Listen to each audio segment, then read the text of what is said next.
కొన్నిదల కుటుంబ సభ్యులు మంచి రుచులను ఆస్వాదిస్తారని, మంచి భోజనాలని ఆనందిస్తారని అందరికీ తెలుసు. చిన్నప్పుడు వీరి ఆహారపు అలవాట్లు ఎలా ఉండేవి? ఇదేవి ఎగిరేవి ఇవి ఎవ్రీ డే 2 పూట్ల ఉండాలన్న. మరి నాన్న పాపం ఏముంది తిన్నట్టు ఇష్టం, మరి అన్ని రకాలుగా నాన్న కోసం చేసి పెడుతుంటే మరి తను అది ఇష్టపడక అలా లేకపోతే కోపడక ఎలా ఉంటాడు చెప్పండి. 5 పిల్లలు అయినా అమ్మా నాన్నలు కొంతమంది పైనే ఎక్కువ దృష్టి పెడతారు. ఈ 5లో మీరు ఎవరి మీద ఎక్కువ ఫోకస్ పెట్టేవాళ్ళు? కళ్యాణ్ బాబు వాడంటే బాగా, అంటే వాడు ఏది తినేవాడు కాదు అసలు. ఏది ఆడికి ఏది తింటాడని ఇప్పుడు వాడికి నచ్చకపోతే, నేనైతే నచ్చకపోతే చాలా గోల్ చేసేవాడిని.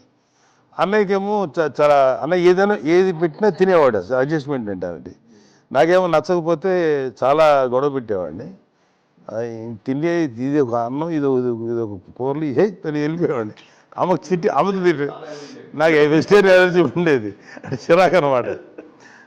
కళ్యాణ్ బాబు ఏంటంటే తనకి ఇష్టమైన ఫుడ్ ఉంటే తింటాడు సైలెంట్గా, బాగాలేకపోతే సైలెంట్గా వెళ్ళిపోతాడు. అమ్మకి ఏమంటారండి వదిలేమో తన తింటాడు, అది నిశ్శబ్దంగా నిరసన ప్రకటించేవాడు. దాంతో వాడి గురించి చాలా ప్రొటెక్టివ్గా చూసుకునేది అమ్మ. పైగా చిన్నప్పటి నుంచి కొంచెం వాడు వీక్గా ఉంటాడు, అంత బలమైన ఇది కాదు. దాని తర్వాత కొంచెం అందుకని అమ్మ వాడిని స్పెషల్గా చూసుకునేది.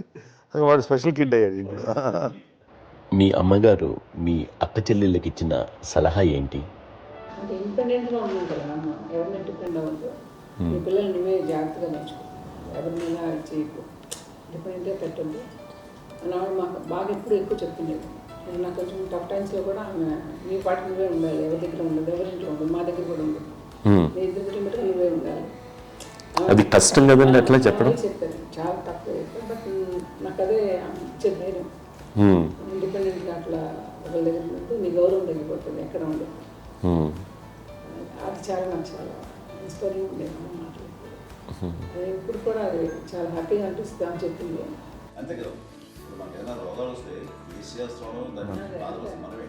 బట్ తగ్గించే వాళ్ళు కన్సర్న్ చూపించే డాక్టర్స్ ఒట్టుకోలు ఇద్దరు కింద ఉండొచ్చు.